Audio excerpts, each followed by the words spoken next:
지금부터 2020 국제 특허법원 컨퍼런스 두 번째 세션을 시작하도록 하겠습니다. 이번 세션은 첨단 기술과 특허 대상 적격, 생명공학 및 컴퓨터 프로그램 발명을 중심으로 라는 주제로 서울 회생법원 김창권 부장판사님께서 좌장으로 본 세션을 이끌어 주시겠습니다. 큰 박수 부탁드리겠습니다.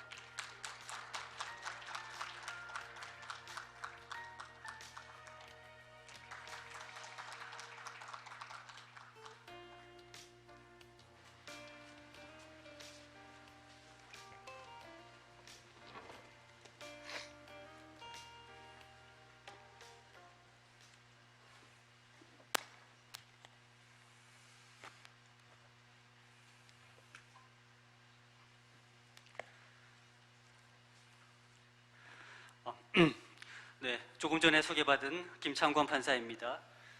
지금부터 2020년 국제 특허법원 컨퍼런스 제2세션을 시작하겠습니다. 오늘 컨퍼런스에는 국내에서 많은 IP 전문가들이 패널 및 방청객으로 참석해 주셨습니다. 바쁘신 중에 이렇게 참석해 주신 점에 대해서 감사의 말씀을 드립니다. 아시는 바와 같이 코로나 팬데믹으로 인해서 해외에서 컨퍼런스에 참석하신 패널들은 현장에 오지 못하고 온라인 또는 사전 제작 영상으로만 참가하게 되었습니다. 그리고 현장에 참석 인원이 제한되어 있어서 참석을 희망하시는 많은 분들이 부득이하게 참석을 못하고 온라인으로 참석을 하시는 것으로 알고 있습니다. 현장에서 직접 얼굴을 보지 못하는 점이 다소 아쉽기도 하지만 한편으로는 비대면 온라인 회의라는 방식이 있기 때문에 오늘 컨퍼런스가 무사히 열릴 수 있게 되었다고 생각합니다. 앞으로는 이러한 형태의 컨퍼런스가 뉴노멀이 되지 않을까 생각합니다. 네, 그러면 제2세션에 참가하신 패널들을 소개해 드리겠습니다. 큰 박수로 환영해 주시기 바랍니다. 먼저 캐시앤 벤시벤고 판사님을 소개해 드립니다. 벤시벤고 판사님은 DLA 바이퍼로펌에서 파트너로 근무하셨고 현재 미국 캘리포니아 남부연방지방법원의 판사로 근무하고 계십니다. 다음으로 에나벨 베넷 전 판사님을 소개해 드립니다. 베넷 박사님은 호주 연방법원에서 판사로 근무하셨고 현재 와이포 판사자문그룹의 의장으로 활동 중이십니다. 그리고 오늘 사전 제작 영상으로 참석하고 계신 제임스 도나토 판사님을 소개해 드립니다. 도나토 판사님은 셔먼 앤 스털링 로펌에서 파트너로 근무하셨고 현재 미국 캘리포니아 북부 연방지방법원의 판사로 근무하고 계십니다. 다음으로 이현 부장판사님을 소개해 드립니다. 이현 부장판사님은 한국의 특허법원 대법원에서 특허 업무를 담당하셨고 현재 창원지방법원에서 근무 중이십니다. 이혜진 고등법원 판사님을 소개해 드리겠습니다. 이혜진 고등법원 판사님은 한국 특허법원 대법원에서 특허 업무를 담당하셨고 현재 특허법원에서 근무 중이십니다. 다음으로 후베르투스 샤우트 판사님을 소개해 드립니다. 샤우트 판사님은 독일 연방법무부 특허부의 법률자문으로 근무하셨고 현재 뮌헨 지방법원의 판사로 근무하고 계십니다. 다음으로 존 윌런 교수님을 소개합니다. 존 윌런 교수님은 미국 특허상표청에서 근무하셨고 현재 조지 워싱턴 대학교 로스쿨의 교수로 재직 중이십니다. 신펑 장 판사님을 소개해 드립니다. 장 판사님은 시아먼 대학 생물학적 제제약 연구소에서 근무하셨고 현재 중국 최고인민법원의 지식재산법원에서 근무하고 계십니다.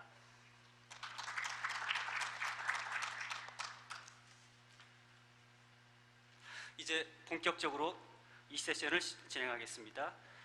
이 세션의 주제는 첨단 기술과 특허 적격성입니다.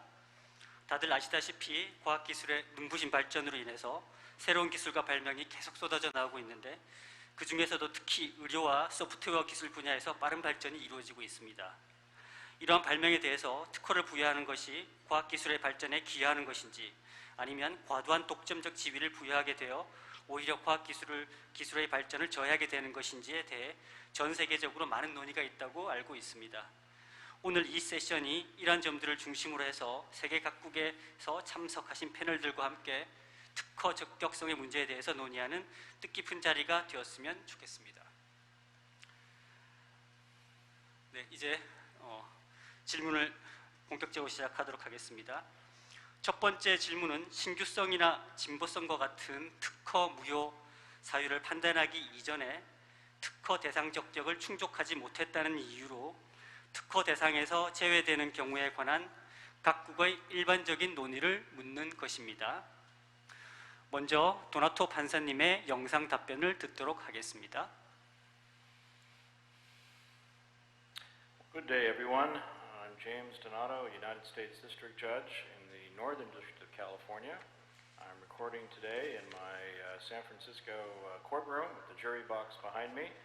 I'm sorry, as I know all of you are, that we can't be in person, but things are as they are, and I'm very delighted to participate in the 2020 IP conference. We've been asked to address a series of questions on patentability and patent eligibility, with an emphasis on possible COVID-19 and medical treatment-related questions. And I look forward to sharing some observations on United States law with you in response to those questions.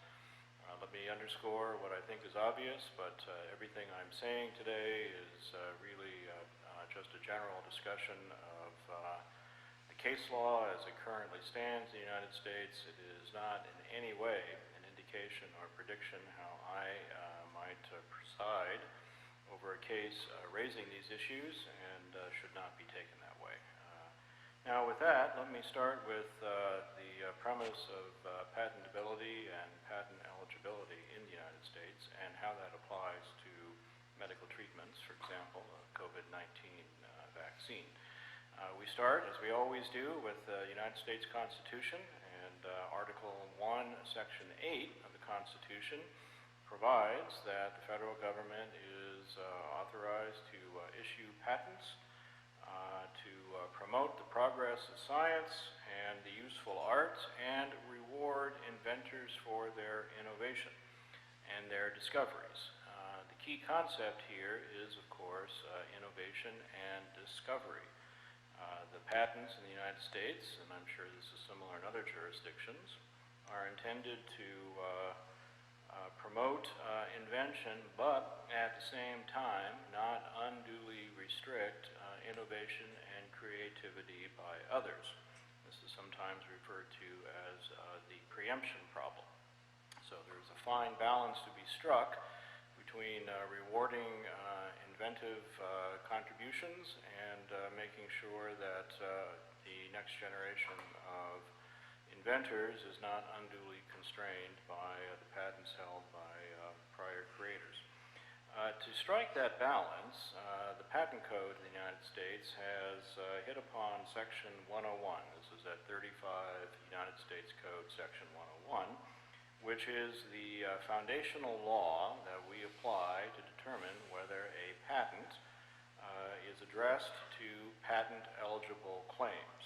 And under Section 101, to be eligible for a patent, the invention must be for a new and useful process, machine, or method, and the like.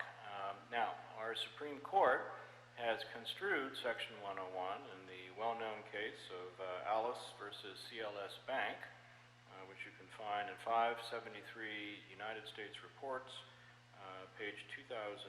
This is a 2014 case. The Supreme Court found in Alice that Section 101 has an implicit restriction that bars patents that may go to natural phenomena, laws of nature, or abstract ideas.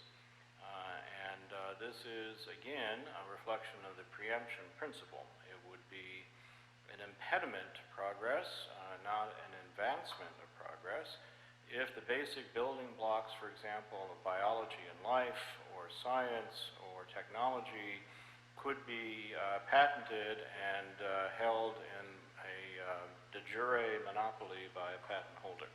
So we need to guard against patents that may be simply an attempt to co-opt laws of nature or natural phenomena or abstract ideas. 네, 영상으로 답변을 해주신 도나토 판사님께 다시 한번 감사의 말씀을 드립니다. 네, 다음으로는 벤시벤고 판사님의 답변을 듣도록 하겠습니다. 2분의 시간 내에 답변해 주시면 감사하겠습니다. 감사합니다.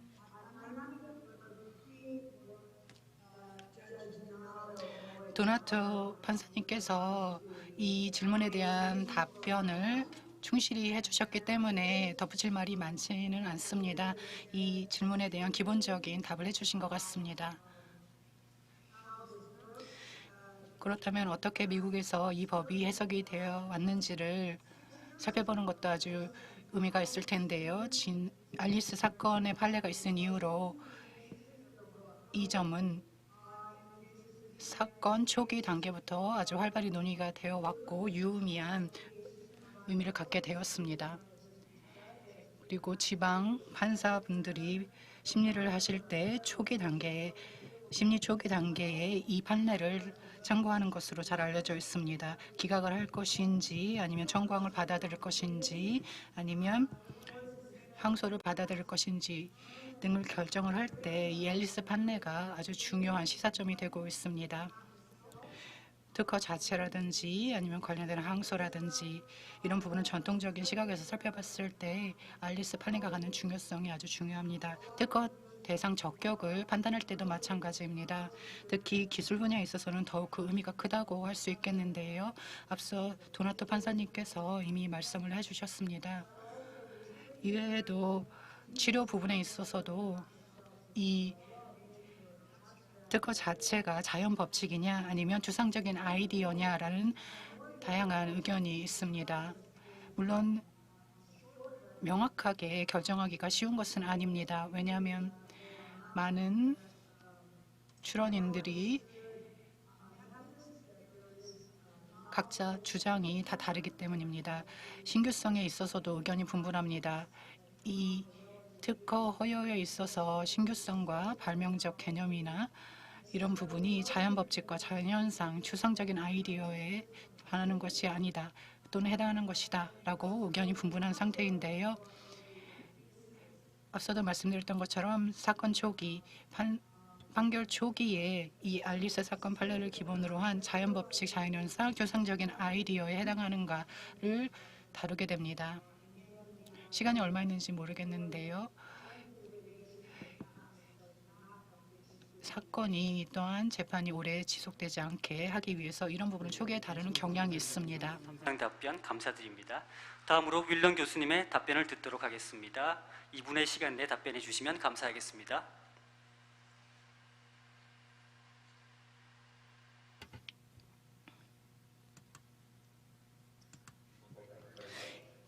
감사합니다. 오늘 초대해 주신 여러분께 감사드립니다. 다른 패널분들과 함께 하게 되어 기쁘게 생각합니다.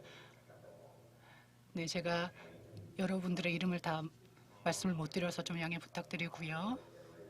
지금 다루고 있는 분야는 아주 최근 들어서 인기가 많은 분야라고 할 수 있겠고 특히나 지난 5년간 여러 차례 다루어져 왔습니다. 저희 관련 법에서 두 가지 가장 유의미한 변화가 있었는데 그중 하나가 지금 다루는 분야와 관련이 있죠. 대법원이 거의 4건의 사례를 즉 특허 대상 적격에 관한 4건의 사건을 다룬 데 있어서 지금 저희 주제와 관련이 있다고 볼 수가 있겠는데요. 지난 5년에서 10년을 살펴보면 4건의 사건이 대법원에 올라갔습니다. 제가 이 분야를 수업 중에 가르쳤을 때 처음에는 한두 시간 정도면 강의가 끝나는데 지금은 6시간 이상이 걸리고 있습니다. 왜냐하면 이 분야가 점점 더 복잡해지고 있고 관련 분야가 점점 난해지고 있기 때문입니다. 법령을 한번 살펴보면 특허 대상 적격이 무엇인지 101조에 잘 나타나 있습니다. 명시되어 있습니다. 기계의 과정 그리고 물건의 조성물 등등이라고 명시가 되어 있습니다. 그런데 대법원에서 예상을 주기도 했었죠. 물론 이 부분에 있어서 이 스칼리아 대법원 판사께서 관련된 내용을 말씀하신 적이 있는데요. 제가 정확한 내용을 지금 찾을 수는 없지만 자연현상이라든지 아니면 이 대상의 구성물에 관련된 내용일 걸로 기억이 납니다. 그런데 이와 관련해서 여러 차례 일종의 공격이라고 할까요? 그런 사건이 2번이 있었는데요. 기술 분야에 있어서는 이 판사의 레퍼런스가 많이 다뤄지고 중요하게 다뤄지고 있습니다. 특히나 의료 분야나 진단 분야에 있어서는 더욱 그러합니다. 즉 어떤 특정 분야에 좀 더 취약한 것이 아니냐, 그런 점에 있어서 지금 다루고 있는 생명공학이나 소프트웨어 특허 같은 경우도 지금 많이 더 다뤄질 것으로 보이는데요. 다음으로 샤흐트 판사님의 답변을 부탁드립니다. 시간은 3분입니다.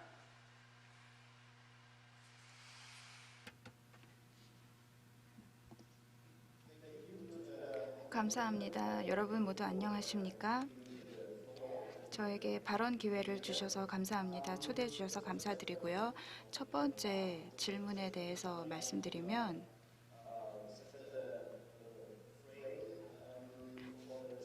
먼저 독일 특허법에 대해서 간략하게 설명드리면 특허 대상 적격이 있는 것과 없는 것을 규정하고 있는데 흥미로운 점은 독일에서는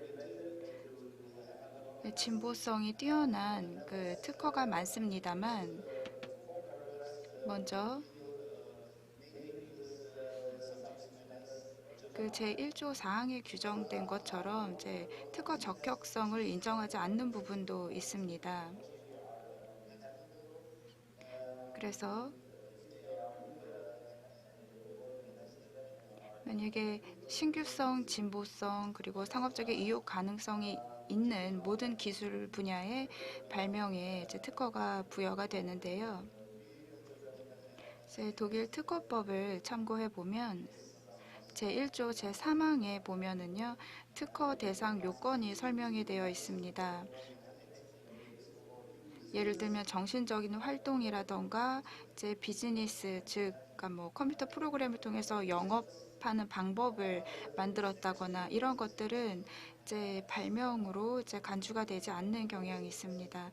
그래서 이 1조 4항에 규정된 것처럼 만약에 제 특허 출원이나 제 특허가 기술 진보성이 있고 또 신규성이 있는 이제 기술 활동과 관련이 없다면 특허 적격성을 인정하지 않고 있습니다.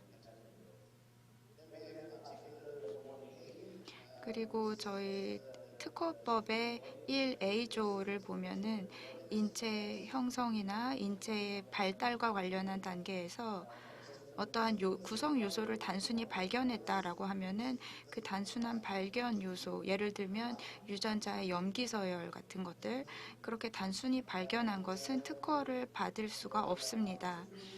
그리고 이 특허법의 1A조 2항을 보면 제 특허 적격이 없는 것을 또 규정을 하고 있는데요. 네, 1항에서는 이제 적격이 없는 것을 규정했고 2항에서는 기술적인 방법에 의해서 인간의 어떤 몸에서 무언가를 분리했거나 아니면 염기서열에서도 무엇인가를 분리한 경우에 기술적인 방법에 의해서 생성된 것이라고 한다면 그런 경우에는 이제 특허 출원을 이제 신청을 할 수가 있습니다.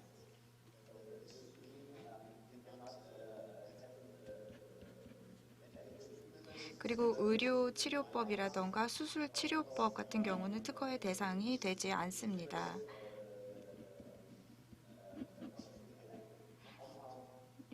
엑스레이를 찍는 의료기기의 경우에는 또 다른 적용을 받고요. 네, 독일의 현황은 이렇습니다. 부분 특허 적격성에 관해서 상세한 규정을 두고 있는 점이 인상적인 것 같습니다. 샤오트 판사님의 자세한 답변 감사드립니다. 다음으로 중국의 장 판사님의 답변을 듣도록 하겠습니다. 시간은 3분입니다.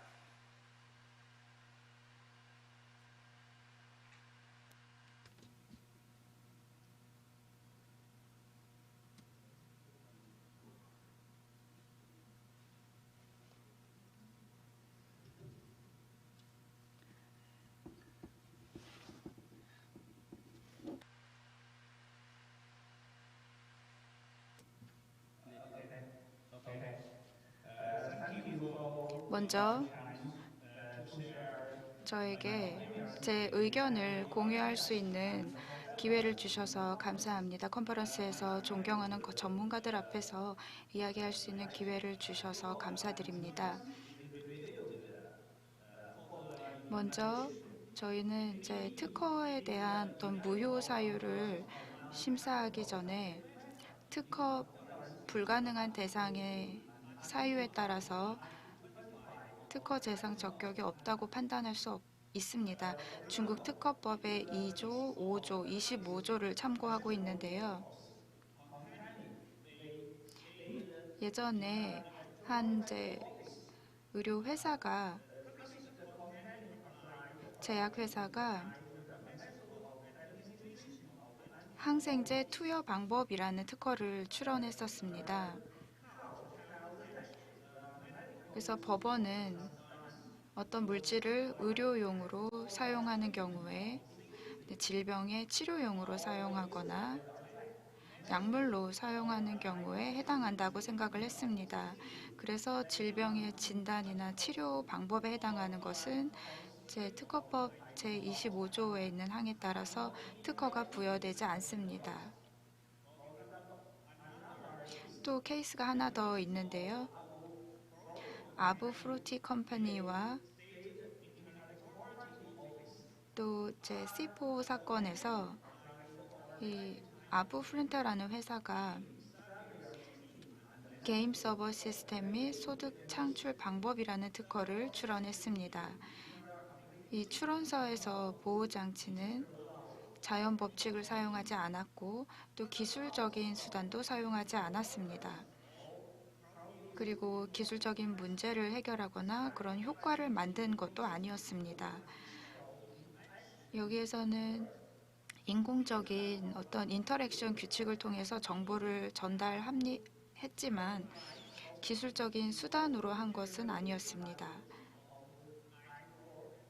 그리고 이미 기존에 존재하는 네트워크 관리 방법을 활용을 해서 만든 것이었고 기술적인 효과를 창출하지 않았다라고 판단이 되었기 때문에 그 사건의 경우에는 기술적인 장치가 아니므로 특허의 보호를 받을 수 없다라고 결론이 나왔었습니다. 이렇게 말씀드립니다. 중국 특허법도 특허 적격성에 관해서 상세한 규정을 두고 있는 점이 인상적인 것 같습니다. 네, 자세한 답변을 해주신 장 판사님께 감사의 말씀을 드립니다. 마지막으로 이혜진 고등법원 판사님 답변 부탁드리겠습니다. 시간은 3분입니다. 안녕하세요. 특허법원 이혜진 판사입니다. 대한민국 특허법 제2조 제1호는 발명이란 자연법칙을 이용한 기술적 사상의 창작으로 고도한 것이라고 규정하고 있습니다. 자연법칙을 이용하여야 하므로 슬라이드에서 보는 바와 같이 에너지 보존 법칙 등과 같은 자연법칙 그 자체, 수학공식, 경제법칙, 교수방법 등과 같은 자연법칙을 이용하지 아니한 것은 특허 대상이 아닙니다. 한편 천연물을 발견한 것 자체만으로는 발명에 해당할 수는 없지만 어떤 속성을 발견하고 그 해당하는 물질을 인위적으로 분리한 경우에는 분리한 방법이나 그 물질은 발명에 해당하여 특허 대상이 될 수 있습니다.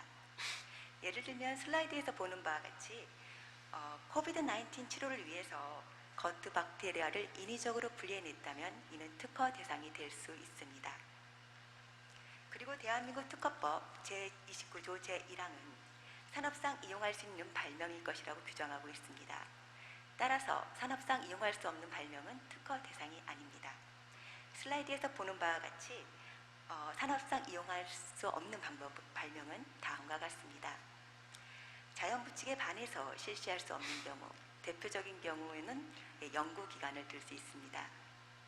그리고 인간을 치료하는 또는 진단하는 방법 발명, 예를 들면 주사, 투약, 침술, 혈액투석 같은 발명을 들 수 있습니다. 그리고 이론적으로 가능하더라도 현실적으로 가능하지 아니한, 현실적으로 실시가 불가능한 발명이 있습니다. 예를 들면 자외선 증가를 막기 위해서 지구 전체를 자외선 차단 필름을 만약에 하는 발명을 한다면 실시가 좀 불가능하겠죠. 그리고 미완성 발명을 들 수 있습니다. 발명의 과제를 해결하기 위한 수단이 결여되어 있거나 제시된 과제 해결 수단만으로는 과제 해결이 불가능한 경우입니다. 슬라이드에서 보는 바와 같이 니콜라 테슬라가 꿈꿔왔던 무선 에너지 전송탑을 둘 수 있는데요.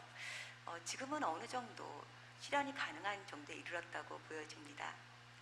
발명은 기본적으로 종래 기술의 문제점에 대한 해결 수단을 제시하고 개선된 기술 실시를 전제로 하기 때문에 치료 방법 발명을 제외하고는 산업상 이용 가능성이 부정되는 경우는 많지 않습니다.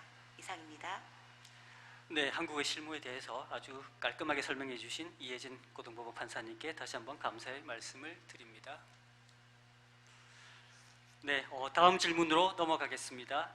두 번째 질문부터는 좀 더 구체적인 질문이 되겠습니다. 각국에서 영업 방법 발명과 치료 방법 발명이 특허를 받을 수 있는지에 관한 질문입니다.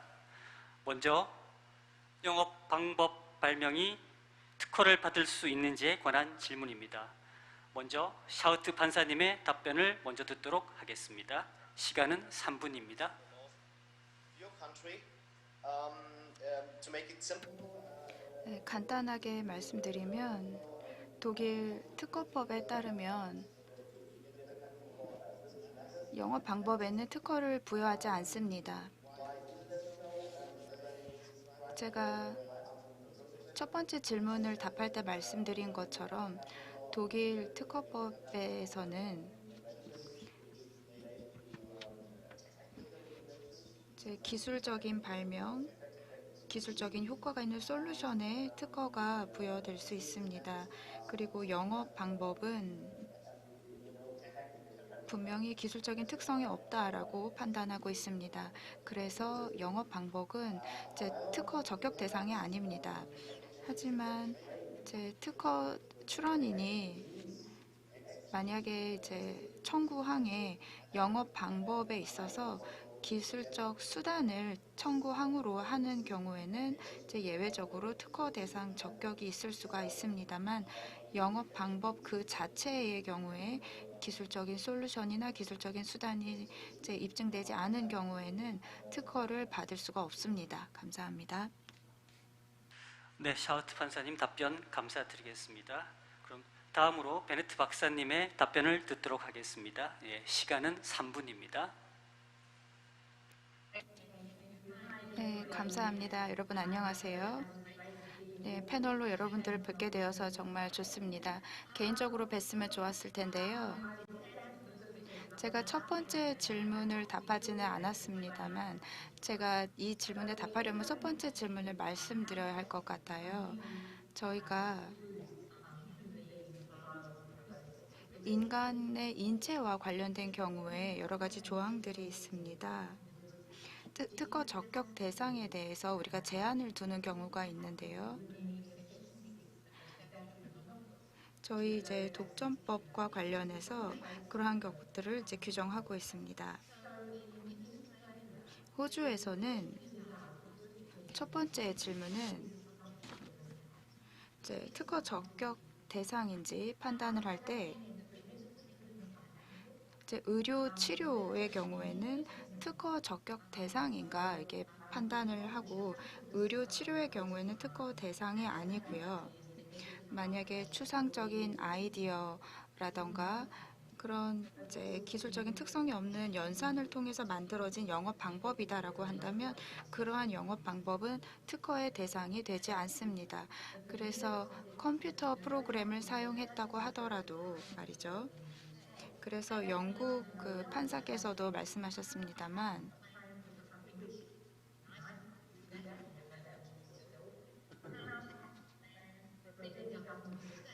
특허의 경우에도 이런 영업 방법이나 이제 의료 치료 방법의 경우에는 이제 특허 대상이 않는 경우가 있습니다.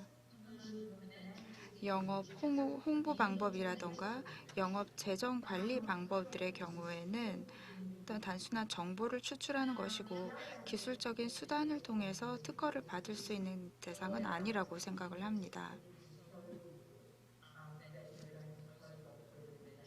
그래서 어떤 진보성이 없다라고 한다면 특허를 받을 수가 없는 것이죠. 그리고 이후에도 말씀을 드리겠습니다만 저희 호주에서는 최근에 미리어드 케이스가 있었습니다.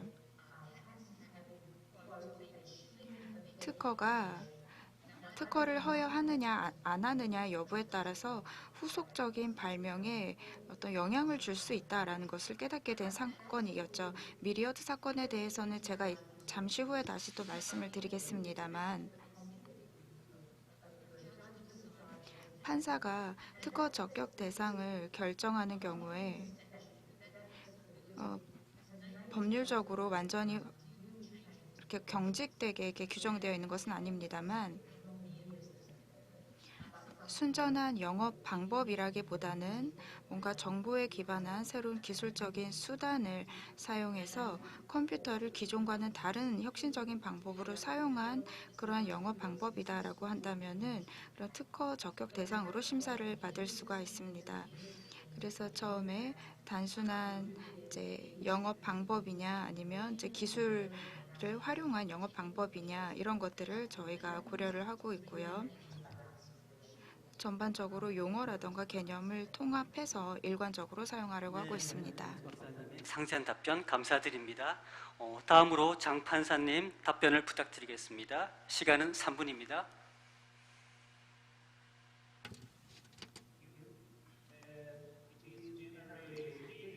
네, 저희 중국에서는 자연의 법칙이라던가 그런 것들을 활용한 것은 이제 특허의 대상이 되지 않습니다. 그래서 기술적인 수단을 사용했거나 어떤 기술적인 솔루션을 결합해서 영업 방법을 만들었고 거기에 대해서 특허를 청구하는 경우에는 진보성과 신규성이 인정되는 경우에 특허 대상 적격이 있습니다. 만약에 어떠한 특정 물질이 이제 영업 방법으로 특허 출원을 하는 경우에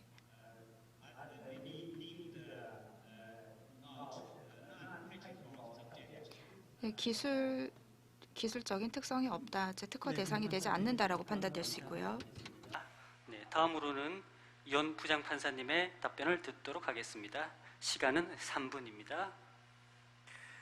예, 한국에서 논의되는 사항을 간략히 설명드리도록 하겠습니다. 한국의 경우에는 일정한 요건 하에 영업 방법 발명에 대해서도 특허가 부여되고 있습니다. 앞서 설명드린 바와 같이 한국의 특허법은 특허 보호의 대상이 되는 발명을 자연 법칙을 이용한 기술적 사상의 창작으로서 고도한 것이라고 정의하고 있습니다. 이러한 발명의 정의에 해당하지 않으면 산업상 이용 가능성 요건을 충족하지 못한다고 보아서 특허 등록을 거절하는 것이 현재 실무입니다. 한국의 대법원은 영업 방법 발명이 특허 보호의 대상이 되는 발명에 해당하기 위해서는 컴퓨터상에서 소프트웨어에 의한 정보 처리가 하드웨어를 이용하여 구체적으로 실현되고 있어야 한다고 일관되게 판시하고 있습니다. 영업 방법 발명을 특허로 보호하는 것에 대해서는 기본적으로 영업 방법은 추상적인 아이디어일 뿐 자연 법칙을 이용한 것이 아니어서 특허의 대상이 될 수 없고, 또한 특허로서 보호가치 없는 수준의 것들이 특허로 등록됨에 따라서 기술의 발전과 혁신을 오히려 저해할 수 있다는 그러한 비판이 꾸준히 제기되어 왔습니다. 이러한 점 때문에 한국의 법원은 발명의 성립성 요건 심사를 통해서 컴퓨터상에서 소프트웨어에 의한 정보 처리가 하드웨어를 이용하여 구체적으로 실현되고 있지 않다고 판단될 경우에는 발명으로 성립하지 않았다는 이유를 들어서 특허 등록을 거절해오고 있습니다. 이와 관련된 사례로는 생활쓰레기 재활용 종합관리 방법이라는 명칭의 발명에 대해서 이러한 요건을 충족하지 못했다고 보아서 발명의 성립성 요건을 부정한 대법원 판례 등이 있습니다.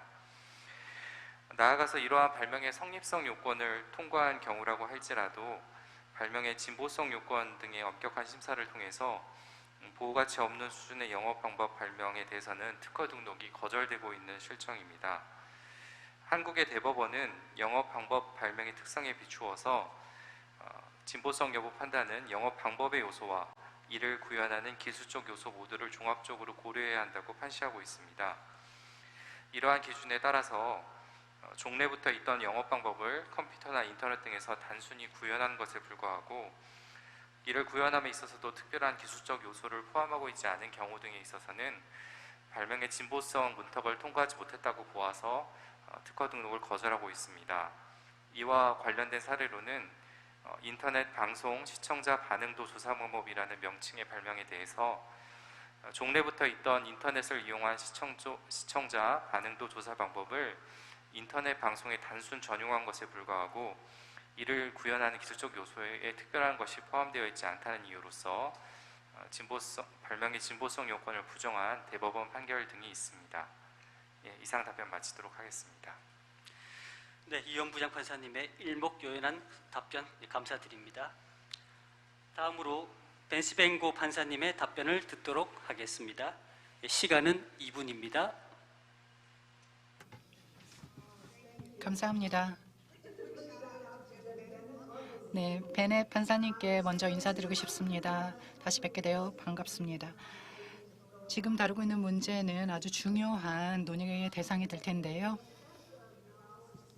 앨리스 판결 그리고 마요 랩 판결 이후에 이 제101조 판결에 있어서 특허 적격이 없는 대상 중에서도 특히 영업 방법 등등이 많이 다뤄졌습니다. 이와 관련해서 많은 재정적인 부분도 다뤄지고 있는데요. 기술이 점점 발달을 하면서 기술과 관련된 사건들이 많아지고 있습니다. 컴퓨터도 그러한 대상 중에 하나가 되고 있는데요. 앨리스 판결은 특히 영업 방법과 관련된 특허에 있어서 거의 이견을 남기지 않는 아니면 사소한 불명확성을 남기지 않는 그런 판결이었습니다. 어떤 것이 특허 대상 적격이 될 수 있는 기술인지를 명확하게 판시했다고 볼 수가 있습니다. 어떤 요소가 있는지, 즉 특허 대상 적격을 결정할 때 어떤 요소를 주로 봐야 하는지를 명확하게 명시한 것이 앨리스 판결이라고 볼 수가 있겠는데요. 컴퓨터가 어떻게 구동이 되는지, 어떻게 사용이 되는지, 어떻게 또 조성이 되고 구성과 혼합이 되는지 이런 것들도 특허 대상 적격을 다룰 때 살펴보고 또 검토되고 있습니다. 또 다른 점은 생명공학 부분을 살펴보면요. 진단 도구입니다. 진단 도구 같은 경우도 특허 대상 적격을 결정하는데 상당히 어렵습니다. 진단 사례 같은 경우는요. 한번 판결이 있었는데 모든 판사들이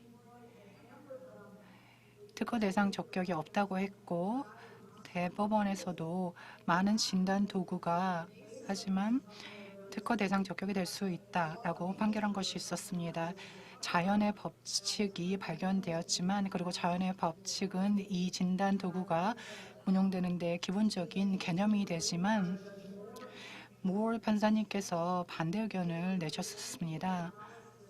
아주 오랜 시간에 걸친 분석이 있었는데요. 생명공학 분야에서 이 마요 판결과 앨리스 판결을 아주 면밀히 살펴보고 있습니다. 생명공학 분야에 있어서 미치는 영향이 상당하기 때문인데요. 즉 자연의 법칙을 중심으로 살펴봤습니다. 이 분야에 있어서는 상당히 많은 투자가 이루어지고 있기 때문에 진단 도구에 대한 특허가 상당히 화두가 되고 있습니다. 자연 법칙을 발견하고 이것을 적용을 했을 때 이것이 발명성이 없다던가 아니면 진보성이 부족하다던가 진보성에 흠결이 있다던가 하는 부분에 있어서 특허가 거절될 수도 있는 사례가 있는데요. 하지만 앨리스 판결과 마요 판결을 통해서 어느 정도 기준은 잡혔다고 봅니다. 특히 또한 컴퓨터나 통신기술 등등도 마요 판결을 통해서 많은 시사점을 얻을 수 있으리라 생각합니다. 감사합니다. 변구 판사님 답변 감사드립니다. 마지막으로 휠런 교수님의 답변을 듣도록 하겠습니다. 시간은 2분입니다. Thank you, Judge, for the 네, 판사님 감사합니다. 두 가지 문제가 있다고 생각합니다. 생명과학과 진단을 먼저 보겠는데요. 코비드-19 이후에 코로나 바이러스 이후에 이것이 발생한 것이 좋은 일일까요? 저희에게 좋은 일일까요? 테스트 면에 있어서는 그럴 수도 있습니다. 저희 판례를 한번 살펴보면요. 법원에서 이런 것은 특허 대상 적격이 아니라고 지금까지 판례에는 그렇게 나와 있습니다. 인간이 가지고 있는 것을 점점 더 많이 발견하려고 하고 있는데요. 그 활동이 어떤 면에서 보자면 조금 과하다는 면이 가끔은 목도되고 있습니다. 바이러스를 대상으로 한 특허를 만들 수 있을까요? 생각해 보시기 바랍니다. 질병 치료, 아스피린을 투약하는 것, 이것이 특허 대상 적격일까요? 특허 등록이 가능할까요? 어떤 기준에서 보자면 이런 부분은 법령에 명확하게 명시가 되지 않고 있습니다. 베넷 판사님께 박수를 보내드립니다. 왜냐하면 반대 의견을 내셨거든요. 저희 대법원과요.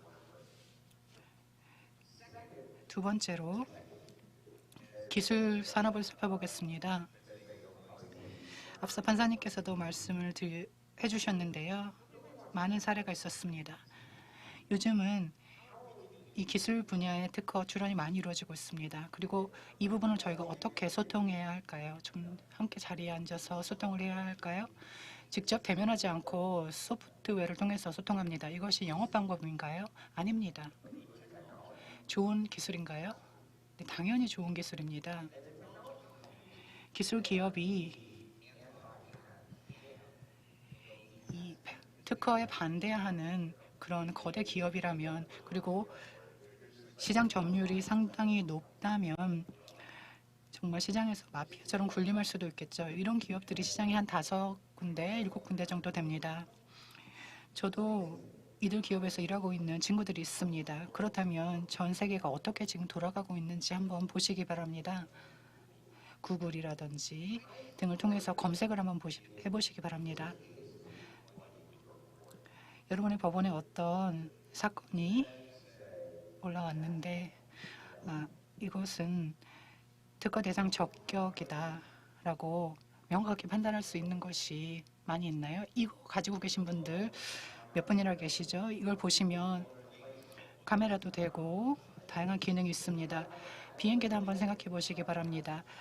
이 소프트웨어가 모는 비행기를 타고 싶으세요? 아니면 사람이 모는, 조종사가 모는 비행기를 타고 싶으세요? 이런 것도 비교해 보시기 바랍니다.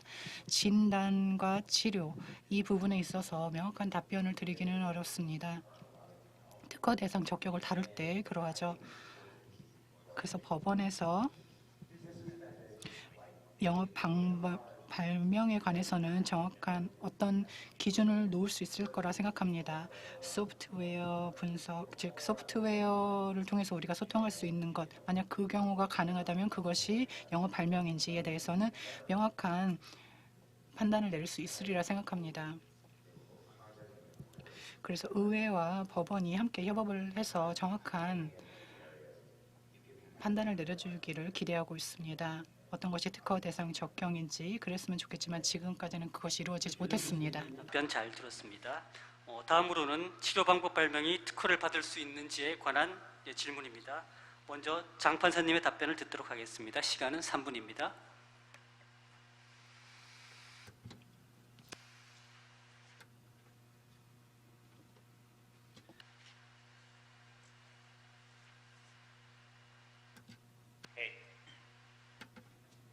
감사합니다.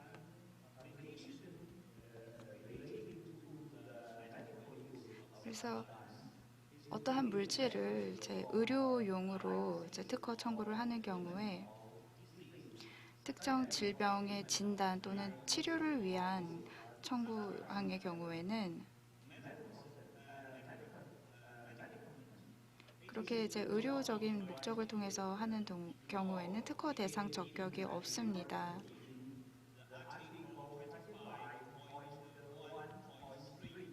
저희 중국 특허법 25조에 따라서 그렇습니다. 만약에 특정 제조를 하는 방법이라면은 그러니까 치료 방법이나 진단 목적이 아닌 이제 산업용 물질의 제조, 판매와 관련된 것이 아니라면 이제 다른 적용을 받을 수 있게 됩니다. 그래서 치료 방법의 경우에는 특허의 대상이 아니지만 그 치료 방법이 되는 물질의 제조에 관련된 것이라면은 이제 특허권을 이제 허여받을 수도 있습니다. 다음으로 이재진 고등법원 판사님의 답변을 듣도록 하겠습니다. 시간은 3분입니다. 대한민국 특허법 제29조 제1항은 특허 요건으로 산업상 이용할 수 있는 발명일 것을 규정하고 있습니다. 대법원 판례의 기본 입장은 사람의 질병을 진단, 치료, 경감하고 예방하거나 건강을 증진시키는 의료 행위와 같은 발명은 산업에 이용할 수 있는 발명이라 할 수 없으므로 특허의 대상이 될 수 없다는 것입니다. 따라서 치료 방법 발명이나 진단 방법 발명은 특허 대상에서 제외하고 있습니다. 이와 관련하여 다음과 같은 사례가 있습니다. 먼저 91년도에 선고된 대법원 90후 250 판결입니다. 추론 발명은 슬라이드에서 보는 바와 같이 백신 접종 방법에 관한 것입니다. 최초 출원 당시에는 인간을 포함한 포유동물의 백신 접종 방법을 청구하였다가 거절 결정 불복 심판 단계에서 백신 접종 방법을 인간을 제외한 포유동물의 백신 접종 방법으로 보정을 한 사안입니다. 대법원은 사람의 질병을 진단, 치료, 경감하고 예방하거나 건강을 증진시키는 의료 행위와 같은 발명은 산업상 이용할 수 없는 발명으로 특허를 받을 수 없으나 다만 동물용 의학이나 치료 방법 발명은 산업상 이용할 수 있는 발명으로 특허 대상이 된다고 판시한 바 있습니다. 다음으로는 2006년도에 선고된 대법원 2005후 1936 판결입니다. 실험 발명은 슬라이드에서 보는 바와 같이 쑥둥구에 관한 발명입니다. 중국 판사님이나 우리나라 참가자에게는 잘 알려져 있지만 그 외 외국 패널들께서는 아마도 처음 보는 의료기구일 것입니다. 해당 발명은 사람들의 등 쪽 부위 경혈과 배 쪽 부위 경혈에 쑥둥구를 올려놓고 기의 흐름을 원활하게 하기 위한 옹기구 사용 방법에 관한 것입니다. 특허법원은 앞서 본 대법원 90후 250 판결에 근거하여 이는 치료 방법 발명으로 산업상 이용 가능성이 없어 특허 등록 적격이 없다고 판단했습니다. 대법원도 이러한 특허법원 판결을 지지하였습니다. 이러한 판례의 태도와 관련하여 치료 방법 발명이나 진단 방법 발명은 의료산업과 밀접한 관련이 있으므로 이를 산업상 이용 가능성이 없다고 보아 특허 적격성을 부정하는 것에 대해서 의문을 제기하는 견해도 존재합니다. 네, 이상입니다. 네, 잘 설명해 주신 이혜진 고등법원 판사님께 감사의 말씀을 드립니다. 다음으로 벤시벤고 판사님 답변 부탁드립니다. 시간은 2분입니다. 감사합니다. 네, 다시 말씀드리면 앞서 치료 방법에 대해서는 이미 말씀을 드렸는데요. 이 치료 방법은 상당히 복잡한 분야로서 지금까지 많은 논쟁과 이견이 있었던 분야입니다. 어떤 치료 방법이 즉 자연 법칙에서 자연에서 발견을 했는데 이것이 특허 대상 적격이냐라는 그런 논쟁이 많았습니다. 25년 전에 제가 관련된 사건을 다룬 적이 있었는데요. 사건에서 다뤘던 그런 방법이 특허 대상 적격이냐, 특히 에노젠을 다루는 것이었는데요. 그 당시와는 달리 지금은 이것이 특허 대상 적격이다라고 함께 논의를 할 때 많은 분들이 반대 의견을 제기할 것 같습니다.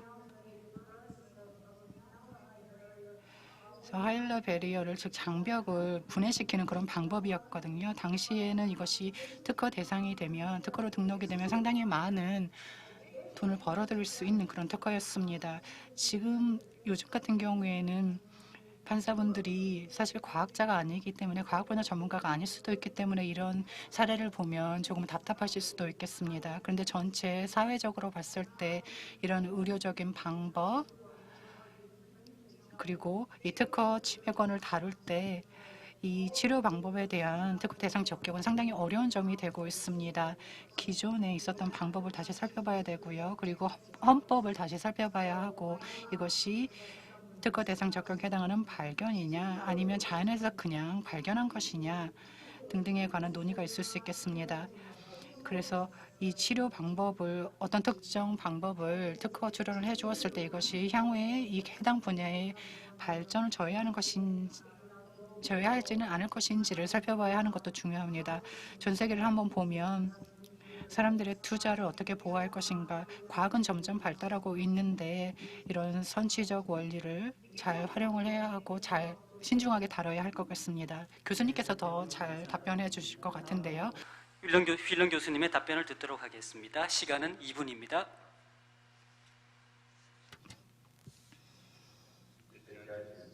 네, 판사님께서 앞서 잘 배경을 설명해 주셨습니다. 네, 생각해 봐야 합니다. 어떤 부분을 독려해야 할까요? 추상적인 아이디어를 특허해 줘야 할까요? 아닙니다. 자연현상을 특허 대상 적격으로 봐야 할까요? 아닙니다. 의사에게 진찰을 받으러 갔는데 한번 가정해 보겠습니다. 제가 만약에 병원을 가면 진단실에서 진단도 받고 또 검사도 합니다. 제가 제 신체 내에 X나 Y라는 어떤 특정한 물질이 있다. 이런 것들을 발견하게 되는 것이죠. 이런 것들 발견한 그 과정은 추상적인 아이디어가 아닙니다. 경쟁력이 있는 아이디어가 될 수 있습니다. 이 점에서 좀 더 확대해 보자면 연구 개발 부분에 적용을 해볼 수 있겠죠. 대형 기업, 즉 이런 검사나 백신에 많은 대대적인 투자를 하는 기업들이 서로 소송을 걸 수도 있습니다. 이 분야를 개발시키는 데 있어서 발전시키는 데 있어서 의사분들의 참여가 필요할까요? 맞습니다. 네, 개념을 먼저 정립해야 하기 때문입니다. 즉 의사분들께서 이 분야를 연구할 수 있도록 독려해야 합니다. 특허 대상 적격에 있어서는 이 분야에 있어서 의견이 분분하죠. 명확한 답변이 없습니다. 의사들이 어떤 치료 방법에 대한 특허가 있다 해도 그것을 침해하는 것이 아닙니다. 단순히 돈을 목적으로 그렇게 그 치료 방법을 쓴 것은 아닙니다. 따라서 서로 경쟁이 될 만한 그런 검사 방법이 이제 앞으로도 더 개발이 될 텐데요. 그런 경우에 좀 더 차분한 마음을 가지고 이 치료 행위, 이 검사가 치료 행위에 어떻게 활용하는지를 잘 봐야 되겠습니다. 기술 개발에 있어서 특히 미국의 경우에는요. 지난 20년간 두 가지가 눈에 두드러졌습니다. 하나는 생명과학 분야였고요. 또 다른 하나는 컴퓨터 과학 분야였는데요.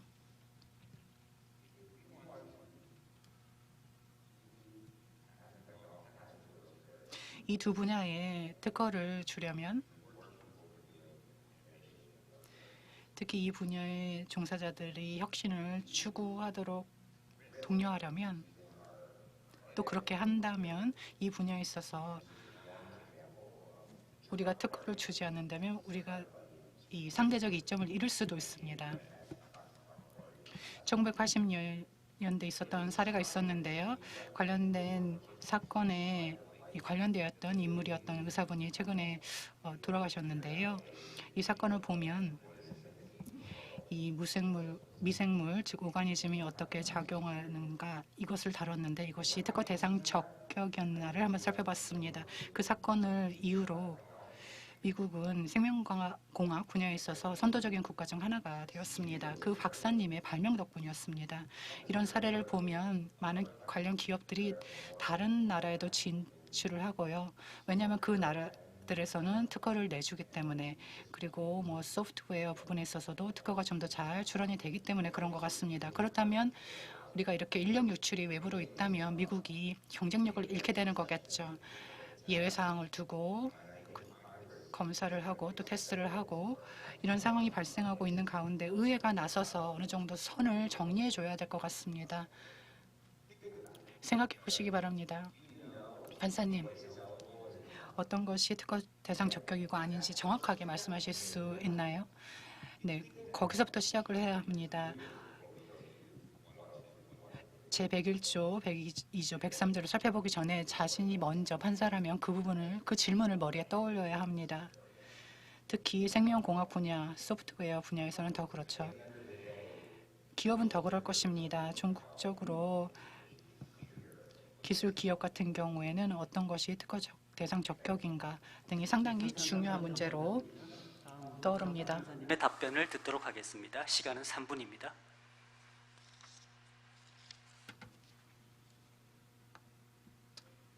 감사합니다.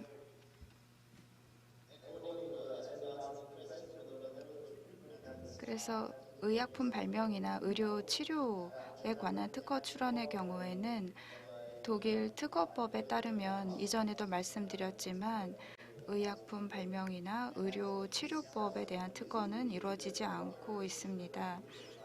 왜냐하면 의사가 의료 치료를 행하는 데 있어서 특허에 구애를 받고 또 제한을 받아서는 안 된다고 생각하기 때문입니다. 그래서 의료 치료 방법은 독일 특허법에서 특허 적격 대상이 아닙니다. 윌렘 박사님께서도 말씀하셨는데 이제 코로나19 테스트기의 경우에는 미국에서는 이제 특허 대상이 아니라고 하셨는데 독일 특허법에서는 코로나19 진단기가 특허 대상이 아닌가에 대해서 조금 의견이 다릅니다. 어떻게 보면 기술적인 효과가 있을 수도 있다. 그래서 특허 적격 대상이 될 수 있다라고 생각을 합니다. 이러한 이제 미국에서 있었던 이야기에 대해서 제가 들었습니다.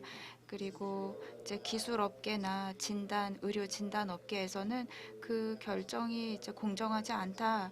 우리가 이러한 이제 발명을 하느라 많은 투자를 했는데 특허 부여를 안 해준다면 공정하지 않은 처사다라고 이야기한다는 이야기를 들었습니다. 근데 독일에서는 아직 그런 사례는 없었고 논의는 있었습니다만 저희가 논의하고 있는 최우선 사항은 아닙니다. 마지막으로 이제 영업 방법의 경우에는 말씀드린 것처럼 영업 방법도 특허 적격 대상이 아닙니다. 영업 방법 자체는 특허 대상이 아니고요. 제가 이해하기로는 저희 독일 법원의 판결 사례들이나 이제 유럽의 UPO에서 판결했던 것을 보면은 기술적인 효과의 기준이 그렇게 높지 않다라고 생각을 합니다. 그래서 기술적인 효과를 입증할 수 있다면 이제 영업 방법에 대해서도 특허를 받을 수 있다고 생각합니다. 세 번째 질문으로 넘어가도록 하겠습니다. 저희가 약간 예정된 시간보다 조금 지체가 되고 있어서 패널들께서는 주어진 시간 내에 답변해 주시면 감사하겠습니다. 세 번째 질문은 가정적인 사례에 관한 것입니다. 의약물질을 특정 용량으로 조합하여 투여하는 치료 방법에 관하여 특허를 받을 수 있는지에 관한 질문입니다. 그리고 의사가 위와 같은 치료 방법대로 치료를 하는 경우에 특허 침해가 성립하는지에 관해서도 질문을 드립니다. 먼저 이혜진 고등법원 판사님의 답변을 듣겠습니다. 시간은 2분입니다. 앞서 본 바와 같이 대한민국 특허법제하에서는 치료방법 발명이나 진단방법 발명의 형태로는 보호받을 수 없습니다. 다만 2015년 선고된 대법원 2014 후 768 전원합의체 판결에서는 슬라이드에서 보는 바와 같이 1일 1mg으로 투여용법과 투여용량을 한정한 엔테카비르 비형감염 치료제에 관련하여 다음과 같이 판시한 바 있습니다. 의학의 투여용법과 투여용량은 의료행위 그 자체가 아니라 의학이라는 물건에 새로운 의미를 부여하는 구성 요소가 될 수 있다고 보고 의학 화합물에서 투여용량과 투여용법을 한정한 의학용도 발명의 대상 적격을 인정한 바 있습니다. 따라서 사례와 같이 특허 청구항을 치료 방법 발명으로 작성한다면은 우리나라에서는 특허받을 수 없습니다.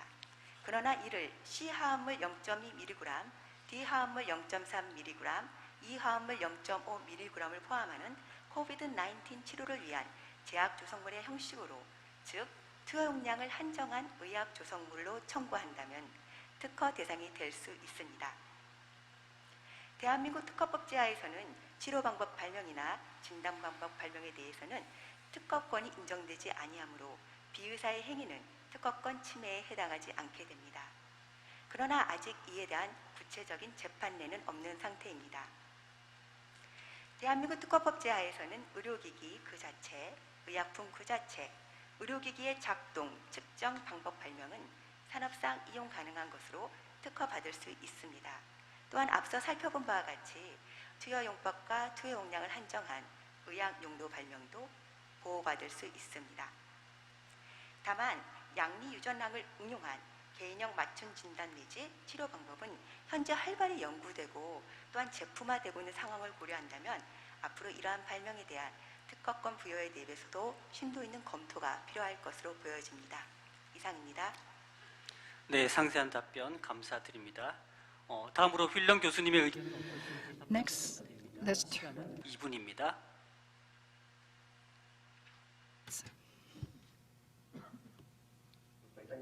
감사합니다. 사실 치료는 제 개인적인 소견으로는 특허 대상 적격이라고 생각합니다. 어떤 질병이 있는데 이 질병을 예방하기 위한 뭔가를 투여한다면 미국에서는 적어도 이 부분은 특허 대상 적격입니다. 특허 대상 적격은 뭔가를 진단할 때 그 의견이 분분할 수가 있습니다. 더 복잡해지는 것인데요. 유방암이라든지 이런 부분에 더 취약한 사람이 누구다라는 것을 진단하는 등의 방법이 그 예가 되겠습니다. 물론 일관성이 있으면 더 좋을 것 같은데요.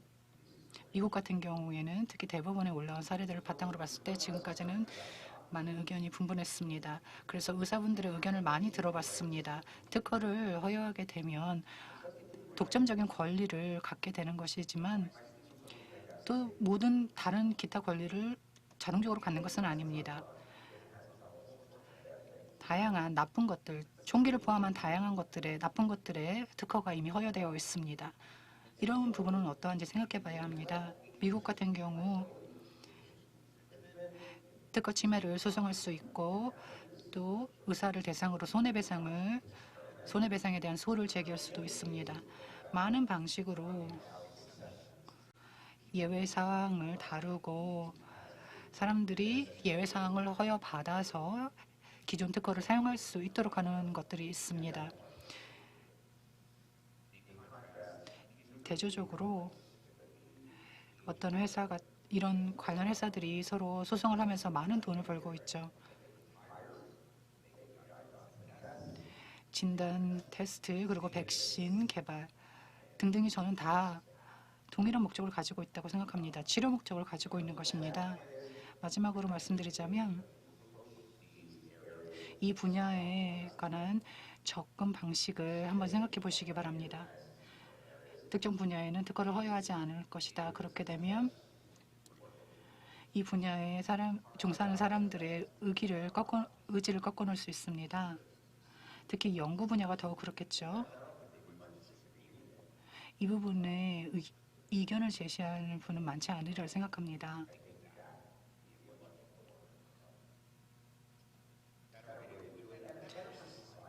또 사회를 위해서 이런 의기를 꺾지 않는 것이 더 좋지 않을까요? 의사분들이 특허 때문에 어떤 치료를 하지 않는다는 것, 치료 방법을 쓰지 않는다는 것은 너무 안 좋은 방식인 것 같습니다. A라는 메가 회사가 B라는 메가 회사와 서로 경쟁을 하고 있는데 그게 아이폰이든 다른 휴대폰이든 이런 경쟁, 회사 간 경쟁 때문에 어떤 치료 방법이나 방법이 쓰이지 않는 것은 좋지 않은 것 같습니다. 다음으로는 도나토 판사님의 영상 답변을 듣도록 하겠습니다.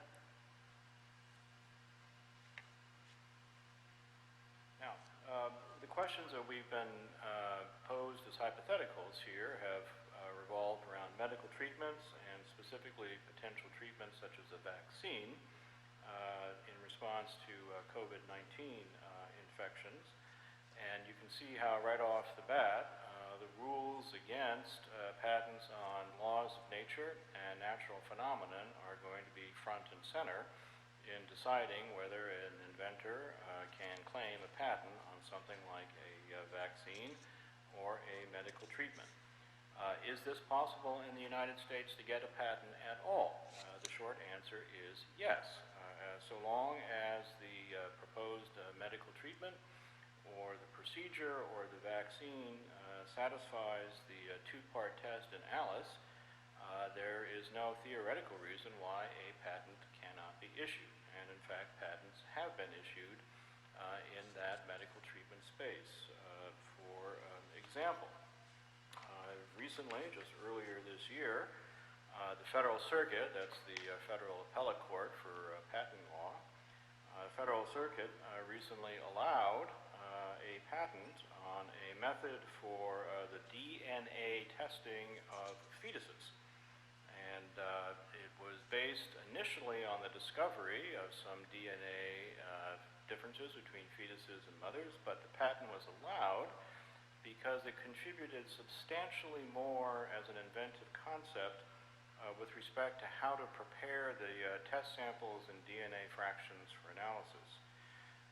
The Federal Circuit has also allowed a patent on a drug treatment for schizophrenia to be eligible, because it too was not just an observation about how under natural physiological conditions a drug might affect schizophrenia. It was a specific treatment for the preparation and delivery of a pharmaceutical for schizophrenia.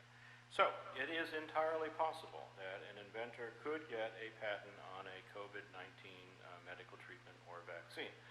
Now, there is an interesting question of if a patent were issued for that and were found to be eligible, would or should a company want to enforce it? There have been some press reports in the United States by some of the companies working on COVID-19 vaccines where the companies have pledged, at least at the present time, that even if they got a patent, they would not enforce it. It raises an interesting public health issue in a time of pandemic. And what the answer to that is beyond the scope of our discussion today, but it is an interesting question. Now, the question also arises, well, what about a doctor who might prescribe or use a vaccine in the course of his or her treatment? Is that doctor potentially liable for patent infringement? A good argument can be made that the answer to that is no. The patent code at 35 United States Code section 287 paragraph C1 gives physicians and doctors some protections from infringement claims when they are engaged in performing a medical or surgical procedure. And so, although I have not seen this proposition tested, I think a good argument could be made that a doctor who might prescribe a COVID-19 vaccine or treatment would in effect have some claims to protection against infringement under section 287 C1. 네, 영상으로 답변해 주신 도나트 판사님께 다시 한번 감사의 말씀을 드립니다. 다음으로 샤흐트 판사님 답변 부탁드립니다. 시간은 2분입니다.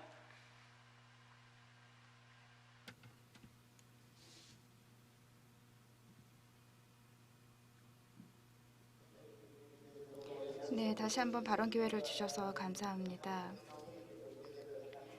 그래서 지금 예시에 나온 회사가 다양한 투여 용량을 이제 정한 사례에 대해서 말씀해 주셨는데요. 독일 특허법에서는 일반적으로 의약품 발명에 대해서 이제 의약품 발명에 대해서 이제 특허 출원을 하기 위해서는 이제 진보성이 입증이 되어야 합니다. 그리고 또 신규성과 이제 기술적인 효과 요건을 갖추고 있다면 특허 대상 적격이 될 수가 있습니다. 그리고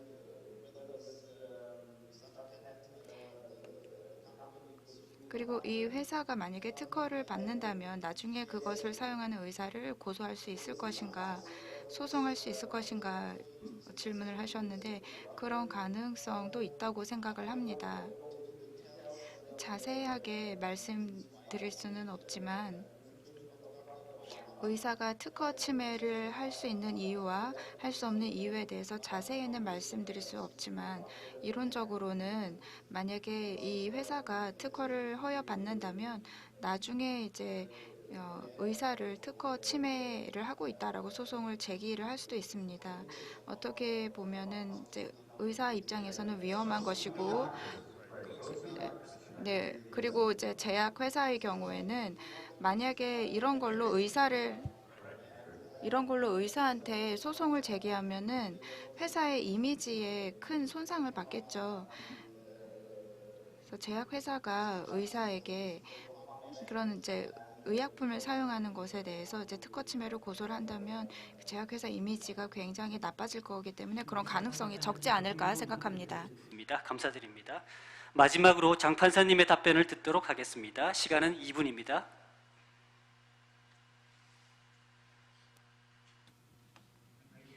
감사합니다. 먼저 제 회사 A의 발명이 치료 방법으로 기술이 된다면, 그리고 청구항의 보호 범위가 질병을 치료하거나 질병을 진단하기 위함이다라고 한다면 그런 경우는 특허 대상 적격이 없습니다. 회사 A의 발명을 복합 물질이라고 하고 보호 범위를 조성물로 기술한다면, 그래서 치료 방법이나 진단 방법이랑 관련되지 않는 경우라면 특허를 받을 수가 있습니다. 두 번째로는 의사 B가 처방을 하는 경우에 치료 방법으로 처방을 하는 것이고, 이 물질을 판매하거나 제조하는 행위가 아니기 때문에 의사의 그런 행위, 처방 행위가 특허권을 침해하지 않습니다. 마지막으로는 만약에 의사가 특정 물질을 굉장히 이제 긴급한 상황에서 의료상 필요해서 사용하는 경우에는 만약에 그 물질에 대한 특허권을 침해하더라도 그 의사의 책임을 면제해주는 면책 요건이 있습니다. 만약에 공공질서와 선량한 풍속 원칙에 따라서 의사가 사람의 생명을 구하고 또 건강권을 보호할 의무를 행하다가 이제 특허를 침해한 경우에는 면책이 될 수 있습니다. 네, 이렇게 말씀드릴 수 있겠습니다.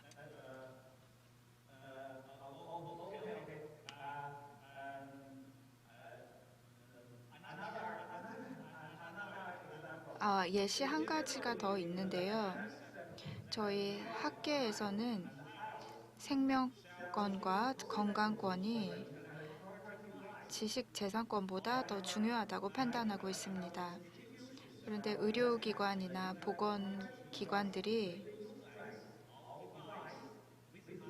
품목 허가된 약물이나 장치를 치료용으로 사용할 때 여전히 이제 특허는 아니지만 지식재산권을 존중해야 합니다. 저희 중국에서는 다양한 조치를 통해서 이런 이제 보건 서비스 감사합니다. 네 번째 질문으로 넘어가겠습니다. 네 번째 질문은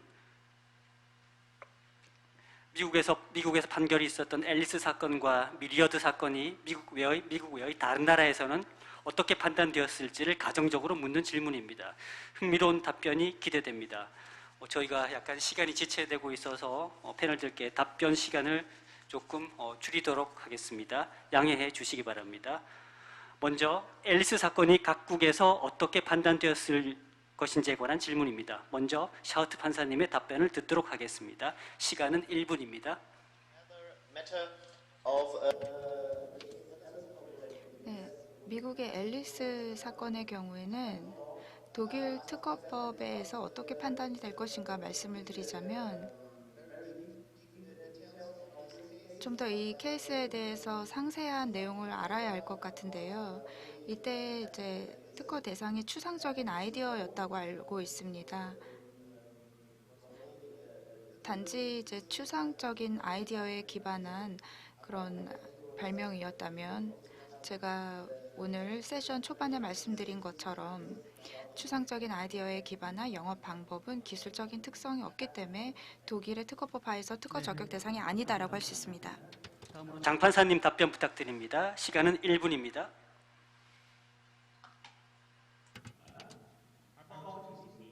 이 케이스의 경우에는 중국에서 비슷한 조항이 있습니다. 중국에서도 지적 활동의 규칙 및 방법에 대한 특허법 조항이 있는데요. 거기에 해당한다고 할 수 있습니다. 만약에 자연 법칙이나 어떤 기술적인 수단을 사용하지 않는 경우에는 지적 활동 규칙 방법에 해당하는 것으로서 영업 방법이나 지적 활동을 관리하는 규칙 또는 그 방법에만 해당하는 것입니다. 그래서 기술적인 특성이 없다고 판단이 됩니다. 기술적인 해결책이 아니기 때문에 저희 특허법에 따르면 특허권을 부여할 수 없습니다. 네, 답변 감사드립니다. 다음으로 베네트 박사님의 답변을 듣겠습니다. 시간은 1분입니다.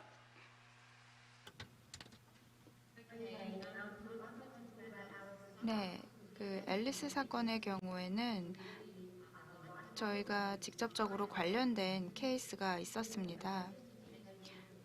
어떻게 보면 가장 흥미로운 케이스라고도 할 수 있는데요. 그래서 주가 지수를 이제 컴퓨터를 통해서 생성하는 것이었죠.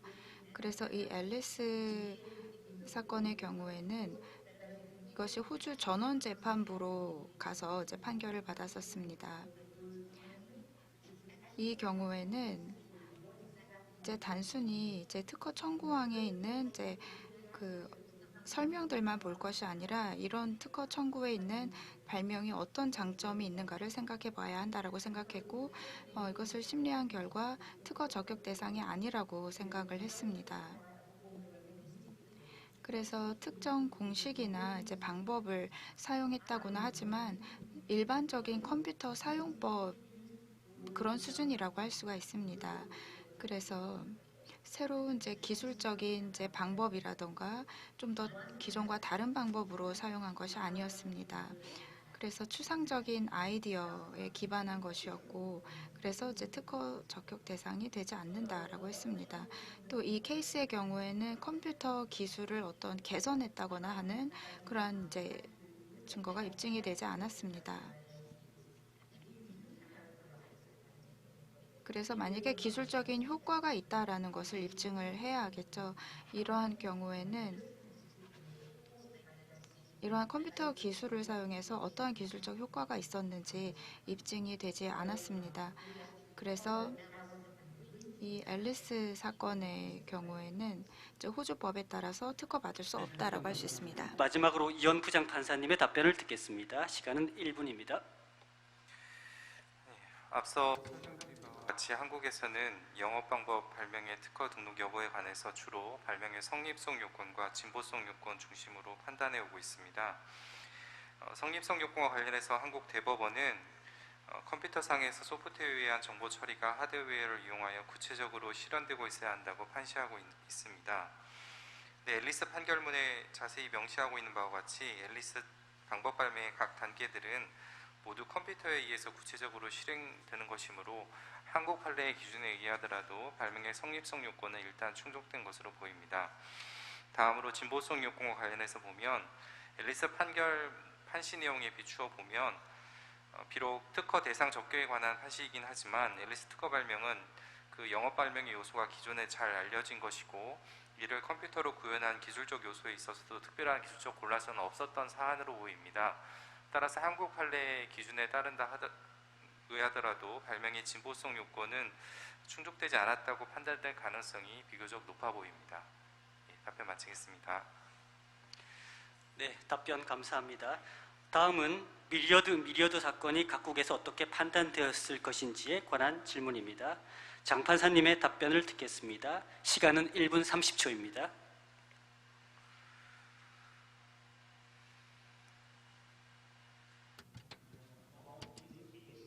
이 케이스의 경우에는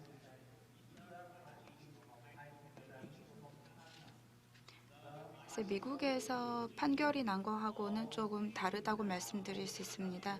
중국에서는 특허 심사를 할 때 유전자를 분리했거나 균주를 분리했다면 특허 등록 대상이 됩니다. 인공적인 기술이 개입되었다고 생각하기 때문입니다. 이제 분리되었다라는 뜻이 자연 현상이 아니라 인공적인 기술이 개입되었다라고 생각하기 때문에 유전자나 DNA 단편이 인공적인 기술을 통해서 자연물에서 분리되었다라고 한다면 그러한 이제 특징을 저희가 중요하게 생각을 합니다. 그래서 이런 DNA 단편에 대한 이제 특허 출원은 실체 심사를 통해서 특허권을 허여받을 수 있습니다. 네, 답변 감사합니다. 다음으로 베네트 박사님의 답변을 듣겠습니다. 시간은 1분 30초입니다. 네, 이제 제가 말씀드리고 싶었던 미리아드 사건에 대해서 말씀하셨네요. 네, 저희 이제 호주에서는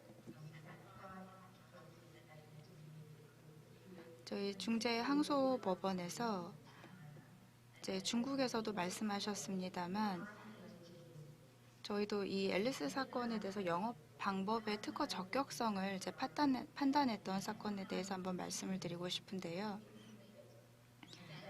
기술적인 이제 효과가 있음을 입증을 해야 이제 특허 대상이 될 수가 있습니다. 그래서 자연의 법칙을 이제 사용했다라는 것을 기준으로 한다면은 이제 모든 것들이 이제 자연의 법칙을 사용했고 또 자연의 산물이다라고도 할 수가 있습니다. 그래서 이제 미국 법원에서 했던 그런 이제 추론을 저희도 참고를 했습니다만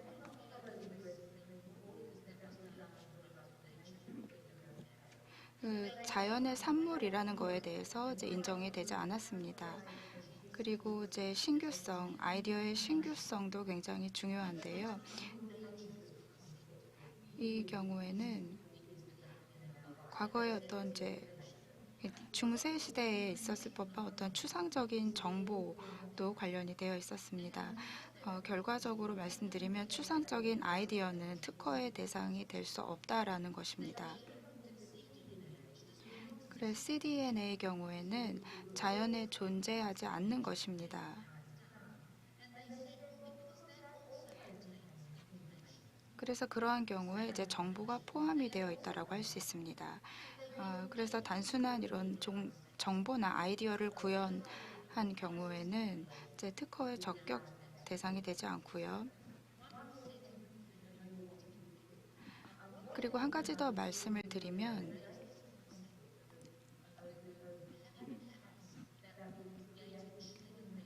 제 특허 중에서도 특허를 허여하느냐 안 하느냐 여부에 따라서 후속 발명에 이제 심각한 이제 영향을 줄 수 있다라는 이제 말이 있었습니다. 그래서 영국의 대법원에서도 이런 이제 혁신적인 부분의 이제 발명에 대해서 특허를 너무 이제 허용하지 않을 경우에는 후속적인 발명에 이제 칠링 이펙트를 줄 수가 있다라고 언급한 적이 있습니다. 그래서 이 특허 출원인의 아이디어를 살펴보고 이것이 후속적인 발명을 좀 더 촉진할 수 있는지 살펴볼 필요가 있을 것입니다. 물론 독점 가능성도 이제 검토를 해봐야 하겠지만요. 현재 저희는 이러한 부분에 있어서 굉장히 이제 판단을 내리기가 쉽지 않은 상황이라고 할 수 있습니다. 호주에서는 실제로 미리에드 사건이 계류가 되었었다는 점이 아주 흥미로운 것 같습니다. 네, 답변 감사드립니다. 다음으로 이혜진 고등법원 판사님의 답변을 듣도록 하겠습니다. 시간은 1분 30초입니다. 대한민국 특허실무상 위 미리어드 사안에서 인위적으로 분리된 DNA와 cDNA 자체는 모두 특허 대상이 될 수 있습니다. 그러나 이러한 DNA를 이용한 치료 방법 발명이나 진단 방법 발명은 산업상 이용 가능성이 부정되기 때문에 특허 대상이 될 수 없습니다. 대한민국에서도 브라카1 유전자의 분리된 DNA 단편에 관한 발명, 브라카1을 이용한 인간의 유방암, 난소암을 치료하는 진단 방법 발명이 특허 출원된 바 있습니다. 특허청은 DNA 단편에 대해서는 청구 범위에 기재된 구성이 불명확하다는 이유로, 그리고 진단 방법 발명에 대해서는 산업상 이용 가능성이 없다는 이유로 의견 제출 통지를 하였습니다. 그러나 출원인이 이에 대해서 별다른 답변을 하지 않았기 때문에 최종적으로 거절된 상태입니다. 이와 관련하여 헬러와 아이젠버그가 언급한 반공유제의 비극, The Tragedy of the Anti-Common스에서 논의된 바와 같이 DNA 단편 독점으로 인한 후속 연구가 차단되고 기술 개발의 차단으로 인해서 산업 발전이 저해될 가능성도 농후하므로 이에 관한 깊은 논의와 연구가 필요할 것으로 보여집니다. 이상입니다. 감사합니다. 네, 답변 감사합니다. 마지막으로 샤우트 판사님 답변 부탁드립니다. 시간은 1분 30초입니다. 네, 감사합니다. 그 미리아드 케이스의 경우에 확실하게 말씀드리기가 쉽지 않을 것 같습니다. 왜냐하면 독일 특허법 1A조 1항을 보면은 인간의 발달 단계 등에 해당하는 구성 요소를 단순하게 발견한 것은 특허를 받을 수 없다라고 하고 있습니다. 그렇지만 두 번째 패러그래프에 보면은 인간의 몸에서 어떤 기술적인 프로세스를 통해서 분리해낸 것의 경우에는 이제 특허의 대상이 될 수 있다라고 하고 있습니다. 그래서 어느 항을 적용해야 할지 확실하게 말씀드리기는 어렵습니다만, 이제 미리어드 케이스의 경우에는 이제 사례를 살펴보면은 이거는 단순히 유전자를 그냥 이제 분리한 것으로 보이고요. 그 과정에 관련된 기술적인 이제 프로세스에 따라서 특허 허용성이 결정될 것 같습니다. 다섯 번째 질문은 인공지능과 특허 적격성에 관한 질문입니다. 저희가 원래 5-1과 5-2로 질문이 나눠져 있는데 이것은 하나로 뭉쳐서 질문을 해도 될 것 같습니다. 그래서 하나의 질문으로 드리겠습니다. 먼저 인공지능이 발명을 하는 경우, 즉 인공지능에 의한 발명이 특허를 받을 수 있는지에 관한 질문입니다. 그리고 인공지능이 발명의 대상인 경우, 즉 인공지능 소프트웨어에 특허를 부여할 경우 다른 특허와 관련하여 특별한 점이 있는지에 관한 질문입니다. 이 두 가지를 한꺼번에 드리도록 하겠습니다. 먼저 이현 부장판사님의 의견은 어떠신지 답변 부탁드립니다. 시간은 1분 30초입니다. 예, 먼저 인공지능에 의한 발명에 대해서 특허 부여가 가능한지와 관련해서는 현재 여러 가지 논의가 진행 중이지만 한국에서는 아직까지 이러한 쟁점이 구체적으로 문제된 재판 사례는 발견되지 않습니다. 이 문제와 관련해서는 인공지능이 발명을 하는 데 있어서 인간이 관여하는 정도에 따라서 몇 가지 유형으로 나누어서 생각해 볼 필요가 있는 것 같습니다. 우선 인간이 발명 계획을 세우고 구체적인 발명의 실행에 있어 인공지능을 보조적으로만 활용한 경우에는 인간이 직접 발명에 적극적으로 관여한 만큼 인간에 의한 발명으로 보아서 현행법상으로도 충분히 특허 부여가 가능할 것으로 보입니다. 하지만 인공지능이 발명 계획은 물론 구체적인 발명의 실행도 전적으로 담당한 경우를 보면 현행 특허법의 해석상으로는 오로지 인간, 즉 자연인만이 발명의 주체가 될 수 있다는 것이 학계의 주류적 견해이고 판례도 같은 입장으로 보입니다. 따라서 발명 행위에 인간이 전혀 개입하지 않는 유형의 경우에는 현행법상 특허 부여가 가능하지 않을 것으로 보입니다. 한편 그 중간인 인간이 발명 계획을 세우고 구체적인 발명의 실행은 인공지능이 한 경우에는 발명에 관여한 인간의 행위가 기술적 사상의 창작에 실질적으로 기여해서 발명 행위로 평가될 수 있을 정도에 이르렀다면 인간에 의한 발명으로 보아서 특허 부여가 가능할 것이나 그러한 정도에 이르지 않았다면 이 역시 인공지능에 의한 발명으로 보아서 현행법상은 특허 부여가 가능하지 않을 것으로 보입니다. 그 다음으로 현행 법제도상으로 인공지능 관련과 기술과 관련해서 특허 보호와 관련해서 특별한 규정은 존재하지 않고 구체적인 재판 사례도 발견되지 않습니다. 따라서 현재로서는 일반적인 컴퓨터 프로그램 발명과 마찬가지 기준으로 발명의 성립성이나 진보성, 기재 요건 등을 판단해야 될 것으로 보입니다.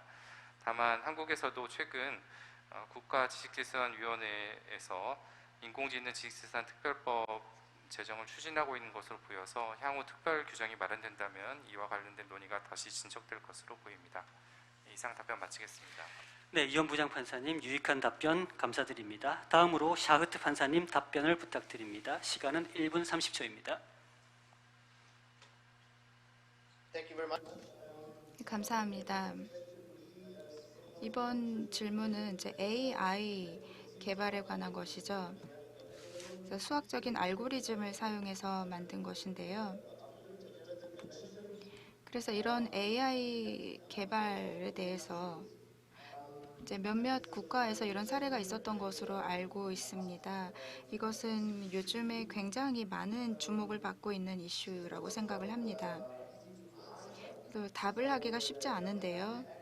이제 독일 특허법에서는 다른 국가의 특허법도 마찬가지라고 생각합니다만 발명자는 항상 자연인이어야 한다고 생각을 합니다. 그래서 지금 아침 일찍이라서 자꾸 말이 꼬이는데요. 그래서 AI 자체가 이제 발명자가 될 수가 있는지 생각을 해봐야 될 것 같습니다. 그러니까 발명가가 자연인이 아니라 AI가 될 수 있는가라는 문제에 대해서 말이죠. 그런데 이제 입법에 따르면 우리 법에 따르면 사람만 이제 발명자가 자연인이어야 한다라고 하고 있습니다.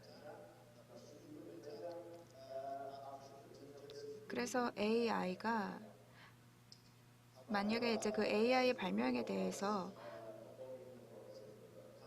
경우에 따라서 이제 AI가 발명자가 될 수 있는지 여부를 따져봐야 한다라고 생각을 합니다. 그리고 AI가 굉장히 이제 숙련된 사람에 의해서 만들어졌다면 이것은 굉장히 이제 흥미로운 주제라고 생각하는데요. 이제 독일 특허법을 이제 리뷰를 해봤는데 팀 돌리스라는 이제 법대 교수님이 했던 이야기가 있습니다. 그분이 AI를 발명자로 볼 수 있는가라는 질문에 대해서 이제 한번 이제 기고문을 쓴 적이 있는데 굉장히 이제 흥미로운 내용을 담고 있습니다. 현재 독일의 특허법에서는 인공지능이 발명가라고 생각하지 않습니다. 그렇기 때문에 일부 이제 선의를 가지고 발명한 이제 경우에 이제 문제가 될 수도 있겠습니다만 최근 독일에서는 이제 AI 특허에 대해서 그냥 이렇게 이제 말씀드릴 수 있을 것 같습니다. 하겠습니다. 시간은 1분 30초입니다.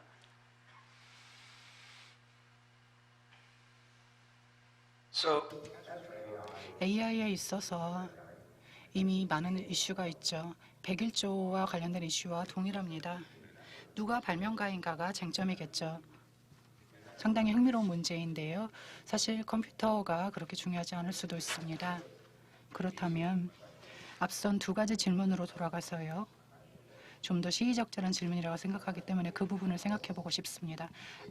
앨리스 판결을 보시면요. 판결을 보면 대법원에서 이런 말을 했습니다. 정확하게 인용을 해보고 싶은데요. 두 가지가 개량이 가능하기 때문에 컴퓨터의 개량이 가능하기 때문에 특허 대상 적격이다라고 말을 했습니다. 컴퓨터의 개량, 인텔도 그랬고요.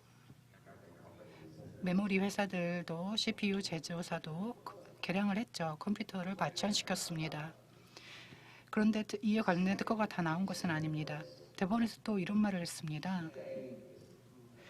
이런 것들이 다른 기술의 개량을 이끌었는가라는 말을 했습니다. 다른 기술의 개량을 유도했을까요?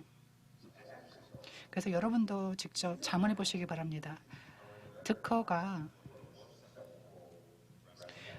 유방암에 내가 더 취약한지를 알아보는 데 쓰일 수 있을까요? 아니면 기술 개량을 이루는 데 쓰여야 할까요? 특허가 코로나에 걸렸을 때 기술을 활용을 해서 회복될 수 있도록 하는 데 쓰여야 할까요? 코로나에 걸렸다면요? 저는 그렇다고 생각합니다. 그런데 기술이 쓰여야 합니다. 대법원도 직접 이 말을 했습니다. 저희가 이런 것을 지각하고 있어야 합니다. 소프트웨어가 뭔가의 개량을 이뤄낼 수 있다면 그 기술을 사용을 해야 되죠. 그 소프트웨어를 사용을 해야 되죠. 그래서 판사님들, 또 대법원 판사님들도 다른 판사님들이 대법원 판사님들이 이런 판결을 이용하고 활용하셨으면 좋겠습니다. 비행기를 조종하는 방식, 저희가 지금 하고 있는 이런 커뮤니케이션 방식, 이런 것이 기술 분야에 있어서 기술 발전을 이루고 있을 수도 있습니다. 그래서 제 생각에 이런 테스트를 지금까지 진행되어 온 것을 봤을 때 제가 또 기억이 나는 게 미국 같은 경우에는 생명공학이 앞서도 말씀드렸던 것처럼 특히 개인형, 맞춤형 치료라든지 컴퓨터 과학에 있어서는 저희가 관련 분야 종사자들에게 적극적으로 혁신을 추구하라고 독려를 해야 하는 것이 맞다고 봅니다. 물론 대기업들이 이 분야는 특허를 허용하면 안 된다고 말할 수도 있겠지만 왜냐하면 소송을 우려하고 걱정하기 때문이겠죠. 하지만 제 생각은 우리 모두 솔직해져야 한다고 생각합니다. 모두가 이런 기술 분야의 특허 허용을 다들 원하고 있지 않나요? 저는 그렇게 생각합니다. 그래야만 발전이 있을 거라 생각합니다. 감사합니다. 감사합니다. 다음으로 도나토 판사님의 영상 답변을 듣도록 하겠습니다.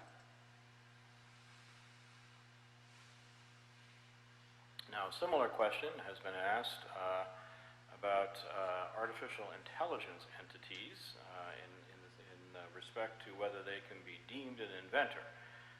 For example, if you have a particularly clever AI program that comes up with something new and innovative, can the AI program itself, I use the word entity, that might be a little too much, but can the program itself be listed as a inventor on the patent? I am unaware of this being tested definitively in the federal courts, but I do know that in January of 2020, just earlier this year, the United States Patent and Trademark Office issued a determination that inventors must be natural persons, and artificial intelligence cannot be credited as a co-inventor or inventor on a patent application. That is the latest that I am familiar with under the U.S. patent laws. So I fear I have taken too much of your time already, but those are the observations from current United States case law on patent eligibility and the specific potential implications for a COVID-19 treatment for vaccine. Looking forward to hearing the other participants' comments and thoughts about their jurisdictions, and I am grateful for the opportunity to participate in the conference today. 네, 영상으로 답변해 주신 도나토 판사님께 다시 한번 감사의 말씀을 드립니다. 다음으로 장 판사님의 답변을 듣도록 하겠습니다. 시간은 1분 30초입니다. 감사합니다. 중국 법은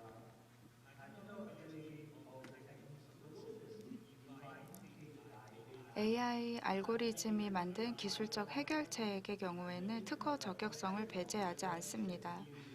그리고 이 AI 알고리즘으로 발명한 기술의 경우에 특허를 출원해서 이제 심사를 받을 수 있습니다.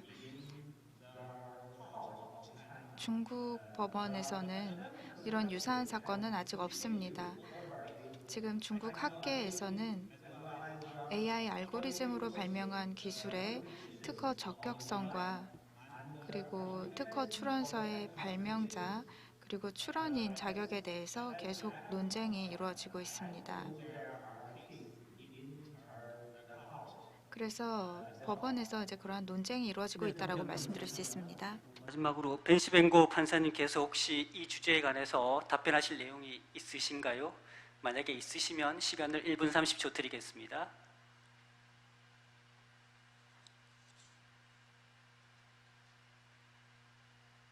Thank you.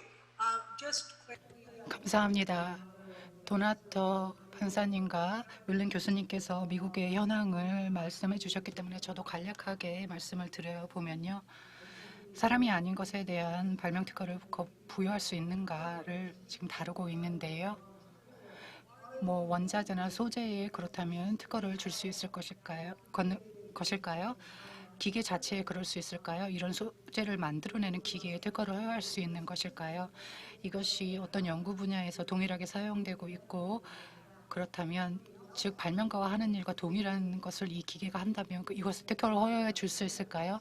이런 아이디어를 생각해 볼 수 있는데요. 아주 흥미로운 분야라고 생각합니다. 앞으로 누가 이론적으로 가설적으로 이 직접적인 작업을 하는 것이냐 이런 질문을 직면하게 될 것입니다. 우리 모두가 그렇게 될 것 같은데요.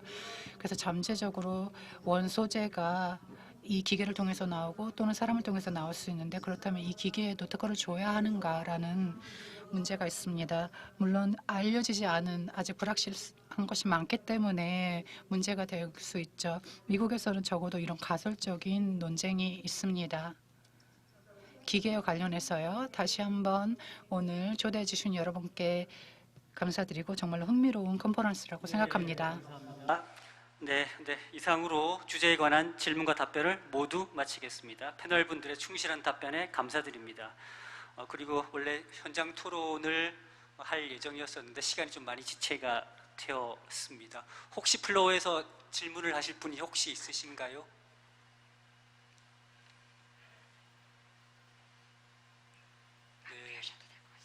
네, 질문을 하실 분이 없으시면 이제 마칠 시간이 되었습니다. 이번 세션이 세계 각국의 특허 적격성에 관해 정보를 교환하고 각국의 실무를 보다 깊게 이해하는 유익한 자리가 되었기를 희망합니다.